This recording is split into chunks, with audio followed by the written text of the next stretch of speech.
The morning my grandmother's will was read, I wore the black dress she'd bought me for my college graduation. It still fit, 8 years later, which felt like the kind of detail Grandma Vivian would have appreciated. She noticed things like that. She noticed everything. We gathered in the conference room of Whitfield and Associates, the law firm that had handled my grandmother's affairs for 40 years. The mahogany table could seat 12, and every chair was taken. My mother, Linda, sat at one end, back straight, dabbing her eyes with a tissue she hadn't actually used. My Uncle Warren sat across from her, checking his watch every few minutes like he had somewhere more important to be. His wife, Aunt Diane, was already whispering to their son, my cousin Tyler, about the lake house. I could hear her from 3 seats away. My Uncle Greg, the youngest of Grandma Vivian's 3 children, sat beside me. He squeezed my hand once when I sat down, which was more kindness than anyone else in that room had shown me all morning. The lawyer, Mr. Whitfield himself, was in his 70s.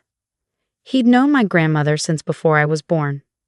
He opened a leather folder, cleared his throat, and began. To my son, Warren, I leave my investment accounts held at Fidelity and Charles Schwab, totaling approximately $1.4 million, along with the contents of my wine cellar. Uncle Warren leaned back in his chair with the satisfied look of a man who'd been expecting exactly this. Aunt Diane's whisper to Tyler shifted to something about finally renovating their kitchen. To my daughter, Linda, I leave my jewelry collection, including the Van Cleef and Arpels set, the diamond earrings purchased in 1988, and the emerald ring that belonged to my mother. I also leave her my Mercedes E-Class and the balance of my checking account. My mother pressed the tissue to her eye, still dry. She nodded gracefully, as if accepting an award she deserved. To my son Greg, I leave my collection of first edition novels, my Steinway grand piano, and the sum of $200,000 from my savings. Uncle Greg nodded quietly. He was the only one of the 3 who seemed genuinely sad that his mother was gone. And finally, Mr. Whitfield paused. He looked at me over his reading glasses, and something in his expression shifted. Not pity, exactly. Something closer to anticipation. To my granddaughter, Claire, I leave the farmhouse and property at 1742 Old Creek Road, in Harlan County, Kentucky, and all its contents. The silence was so brief it barely existed. The farmhouse? My mother said it like a question, but her voice was already climbing toward laughter. She left you the farmhouse? Uncle Warren didn't bother hiding it. He laughed out loud, a sharp bark that bounced off the conference room walls. Oh, sweetheart, I'm sorry. I really am. But that place is a money pit. The foundation's been cracking since before you were born. Tyler snorted into his hand. Does it even have Wi-Fi? Or like, running water that doesn't come out brown? It has a well, Aunt Diane said, like that proved something terrible. And the nearest grocery store is 40 minutes away. I went there once. Once. My mother reached over and patted my arm. Don't worry, honey.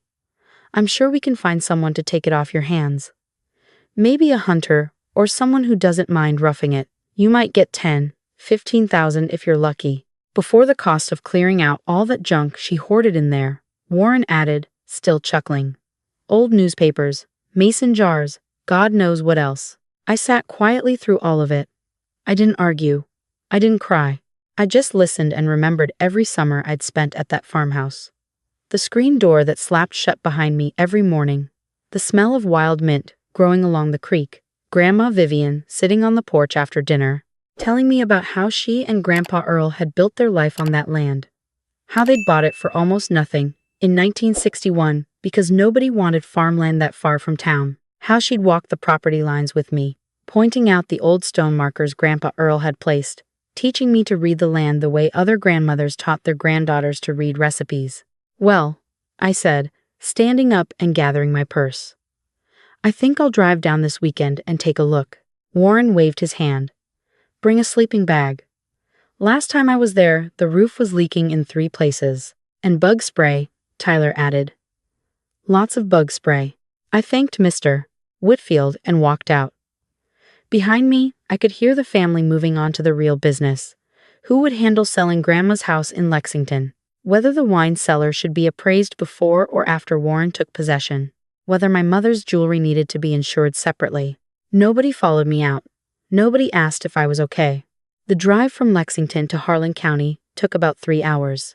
The last 40 minutes wound through hills so green they looked painted, past abandoned coal tipples and churches with hand-lettered signs. Old Creek Road was unpaved for the last 2 miles, and my Honda Civic protested every pothole, but I made it. The farmhouse sat in a clearing surrounded by hardwoods, mostly oak and hickory, with the creek running along the south side. It was a 2-story structure, white clapboard, built in 1961 by my grandfather's own hands. The porch wrapped around 3 sides. The tin roof was rusted in spots but intact. The garden out back had gone wild, but I could see the skeletons of Grandma's tomato cages still standing. Inside, the house smelled like lavender and old wood. Everything was clean. The quilts were folded on the beds. The cast iron skillets hung in order above the stove. Grandma Vivian had been in the hospital for her last 3 weeks, but the house looked like she'd just stepped out to check the mail. On the kitchen table, next to a jar of dried wildflowers, was an envelope.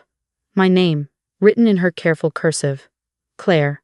My dearest Claire, if you're reading this letter, then the will has been read, and your family has had their laugh. I can picture it perfectly. Warren with his Scotch laugh. Your mother with her concerned voice that isn't really concerned. Tyler making some joke about plumbing. Am I close? Let them laugh, sweetheart. They've been laughing at this land for 60 years. Your grandfather and I let them because it was easier, and because the truth was none of their business. They never loved this place. They visited out of obligation, complained about the drive, about the bugs, about the silence. They couldn't wait to get back to their subdivisions and shopping centers. But you, Claire, you were different. Every summer, you begged to come. You helped me in the garden. You walked the property lines with me. You listened when I talked about the land. You're the only one who ever understood what we have here. In the bedroom closet, behind the winter coats on the top shelf, there is a fireproof lockbox. The combination is your birthday, month and day, no year. Everything you need is inside. Remember what Grandpa Earl used to say. Rich folks buy what looks valuable. Smart folks buy what nobody else wants yet. I love you more than I can say. Take care of the land. It will take care of you. All my love, Grandma Vivian. P.S. The blackberries along the fence should be ready in August. Don't let the birds get them all. I read the letter twice, then went to the bedroom closet. Behind 3 heavy wool coats and a box of mothballs, I found the lockbox. I punched in the combination and heard it click open. Inside were 5 manila envelopes, each labeled in Grandma's handwriting. The first said, Original Deed and Survey, 1,961. I opened it and unfolded a large map, yellowed at the edges but perfectly legible. The property lines were drawn in red ink, and as I traced them with my finger, my hands began to shake. This was not 30 acres. This was not 50 acres. The original survey showed a purchase of 1,200 acres, stretching from the creek bed south all the way to the ridgeline north, encompassing both sides of Old Creek Road for nearly 2 miles. I sat down on the edge of the bed and stared at the map until my vision blurred. The second envelope contained mineral rights documentation. Full mineral rights, never sold, never leased, never transferred, retained in perpetuity by the original landowners, Earl and Vivian Monroe. In eastern Kentucky, where coal had been king for a century, and lithium was becoming the new gold, mineral rights were worth more than the surface land itself. The third envelope held timber rights and a forester's assessment from 2019. Grandma had hired someone to evaluate the hardwood on the property without telling anyone. The assessment valued the standing timber at over $900,000. The fourth envelope made me stand up and pace the room. It contained aerial photographs taken over the decades. 1,975, 1,988, 1,999, 2010, 2023, each one showing the gradual encroachment of development onto Grandma's land. A gas station built in 1990 on the corner of Old Creek Road and Route 38. A housing development called Pine Hollow Estates, built in 2005, with 23 homes on lots carved from what the map clearly showed was Monroe land. A commercial strip mall anchored by a dollar store and a fast food restaurant, built in 2018. And most recently, the gravel lot and outbuildings of a mining supply company that had set up operations less than a mile from the farmhouse. The fifth envelope contained every tax receipt for the full 1,200 acres, paid on time every single year, from 1961 to 2024, 63 years of unbroken tax payments on the complete parcel. I spent the entire weekend at that kitchen table, cross-referencing maps, reading deeds, making notes. Grandma Vivian had kept records that would make an accountant weep with admiration. She knew exactly what she owned.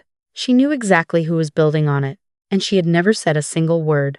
Monday morning, I called a licensed surveyor in Lexington who specialized in boundary disputes. His name was Dale Harkins, and when I described the situation, there was a long silence on the other end. "Ma'am, did you say 1,200 acres with original mineral rights in Harlan County?" "That's what the deed shows, and the taxes have been paid continuously since 1961. Every year. I have every receipt." Another silence. "I can have a team there." Thursday. Dale and his crew arrived with GPS equipment, theodolites, and a drone. I met them at the farmhouse with copies of everything. Dale reviewed the original survey, compared it to the county records, and whistled low through his teeth. "If these boundaries hold up," he said, looking out at the mountains, "you've got one of the largest privately held parcels in this part of the county. And with those mineral rights intact," he shook his head, "people have gone to war over less. How long do you need?" "Give me 10 days. We'll mark everything. Compare it against every recorded plat and deed in the county. GPS coordinates, drone footage, the works. I want this bulletproof." Those 10 days were the longest of my life.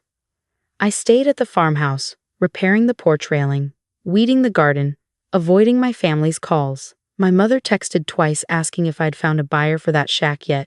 Tyler sent me a link to a company that demolished rural properties. I didn't respond to any of them. Dale called on a Wednesday afternoon. "Claire, you need to come see this. Bring a chair. You might need to sit down." I drove to his office in Lexington, where he had an entire wall covered with maps, modern surveys overlaid on historical ones, property lines drawn in red, encroachments marked in blue, and there was a lot of blue. "Final count," Dale said. 1,214 acres. The original survey was conservative. Based on the ridgelines and watershed boundaries in the deed language, you actually have slightly more than the 1,961 map shows. He pulled out a printed list. "Now for the interesting part." He pointed to the map. "Pine Hollow Estates, 23 homes built between 2005 and 2012. Every single one of them is on your land." The developer, a company called Appalachian Home Builders, purchased the land from Cumberland Valley LLC, who purchased it from a company called Eastern Ridge Holdings. I traced it back. None of them ever had legal title. The chain of ownership is broken because the land was never your grandmother's to sell, and she didn't sell it. Someone else represented themselves as the owner. Who? Dale pulled out another document. The original sale in 2003 was initiated by a Warren Monroe, who signed an affidavit claiming to be the heir to the property. My Uncle Warren. My Uncle Warren had sold my grandmother's land while she was still alive. Dale continued. The gas station on Route 38, built in 1990 on a parcel sold by the same Warren Monroe in 1989. The strip mall, same story, sold through a shell company in 2016. And the mining supply operation. They're leasing from a company that traces back to the same source. I stared at the map until the blue marks blurred together. He's been selling her land for 35 years. Selling it and pocketing the proceeds, yes. But here's the thing. Your grandmother maintained continuous tax payment on the full 1,200 acres the entire time. She never transferred ownership. She never signed any deed, which means every sale your uncle initiated was fraudulent. The buyers may have purchased in good faith, but they bought from someone who had no legal right to sell. What about adverse possession? In Kentucky, adverse possession requires 15 years of continuous, open, hostile possession. But it can't be established when the true owner is paying taxes on the property, which your grandmother was, every year, without fail. And the possession has to be hostile, meaning without permission. Your grandmother's tax payments prove she never abandoned her claim. No court in this state would grant adverse possession under these circumstances. I hired the law firm of Callahan, Reed and Associates that same week.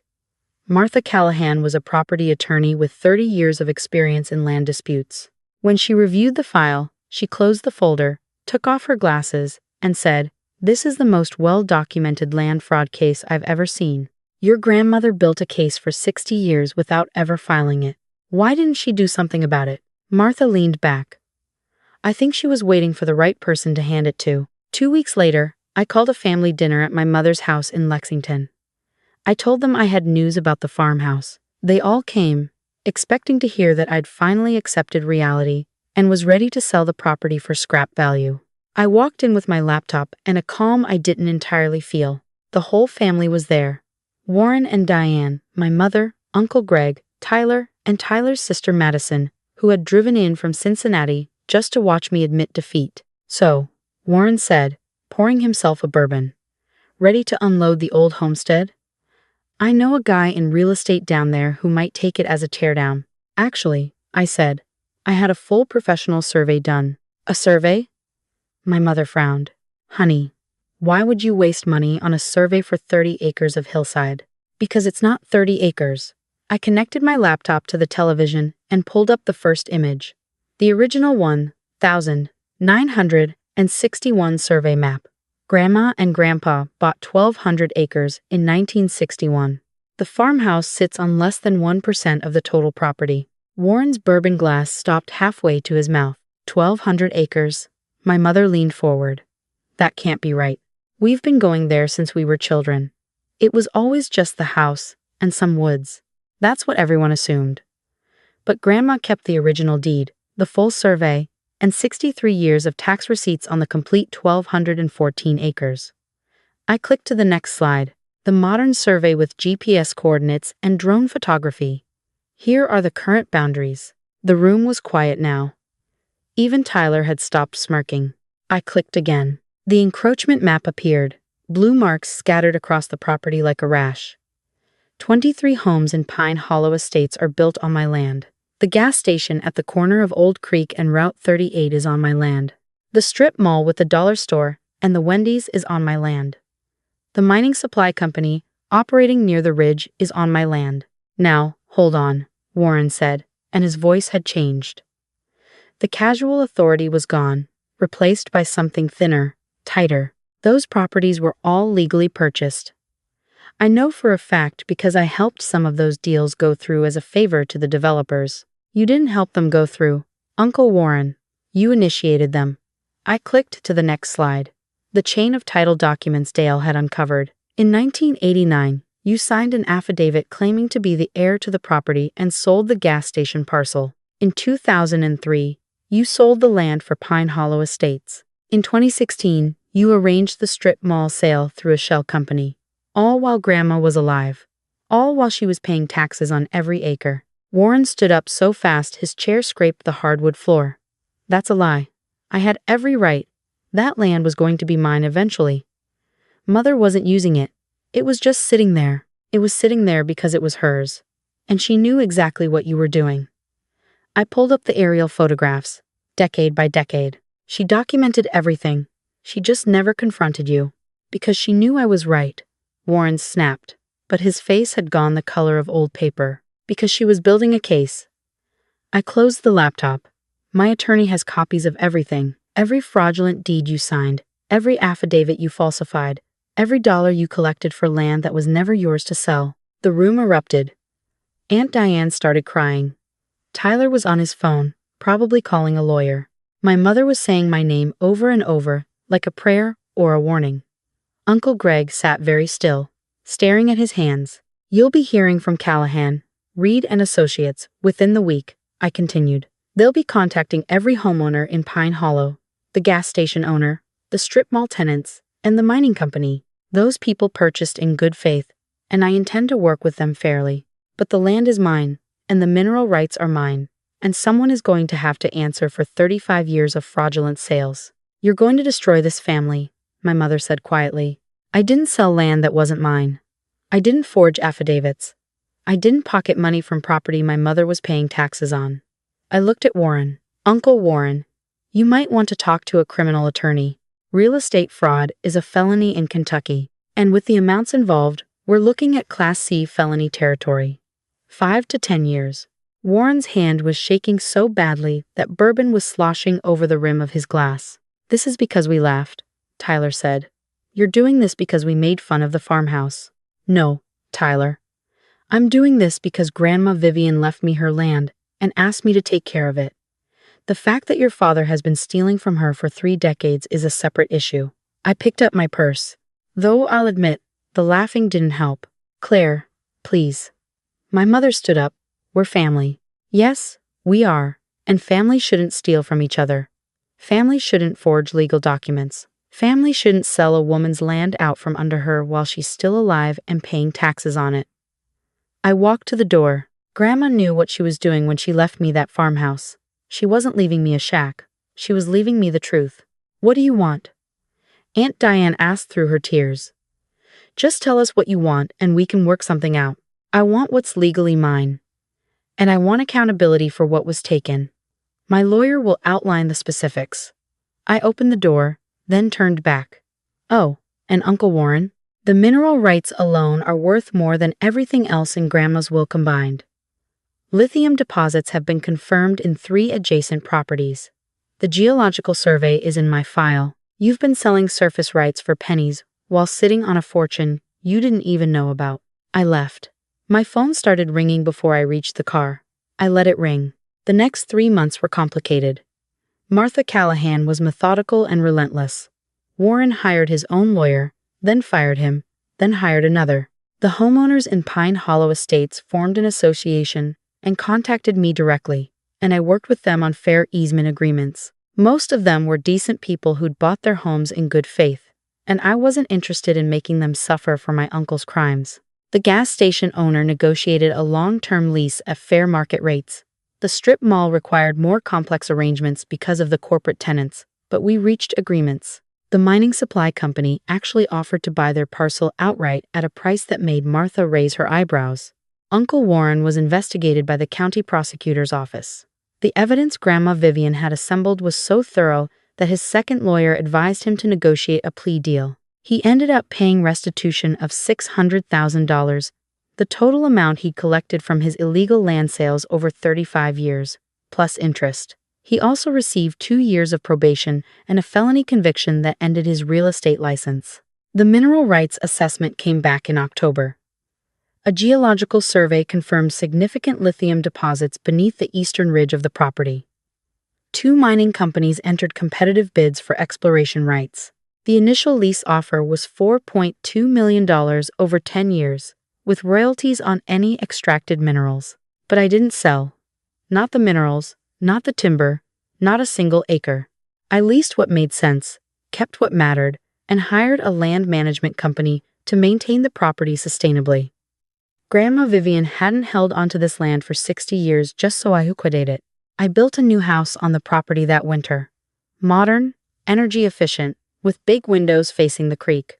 I kept it simple because the land didn't need a mansion. It needed someone who would take care of it. The old farmhouse I renovated carefully, updating the plumbing and electrical while keeping the original clapboard, the wraparound porch, the cast iron skillets hanging above the stove. It became a guest house. Friends from Lexington came down on weekends. Uncle Greg visited often. He was the only one in the family who called to congratulate me instead of to complain. I kept Grandma's garden going. The blackberries along the fence produced so heavily that I made preserves and shipped jars to everyone I knew. I saved seeds from her tomato plants and started them in the windowsill every February, the way she taught me. Some evenings I sit on my new porch, looking out over the creek and the hills beyond. 1,214 acres of Kentucky hardwood and limestone and possibility.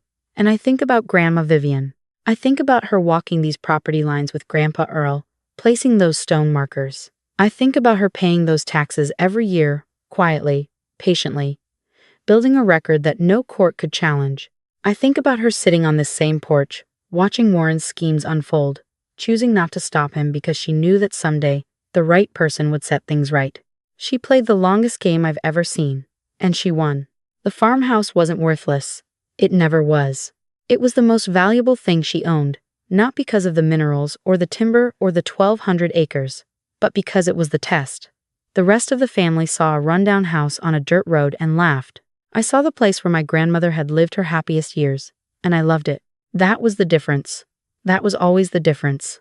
And every time Uncle Warren writes his restitution check, every single month for the next 5 years, I like to think he finally understands what Grandma Vivian knew all along. The things that look worthless to people who don't know how to see are often the things worth the most. The blackberries are coming in again this year. I should go pick them before the birds get them all. Thanks for watching. See you again in the next video. Stay stunned.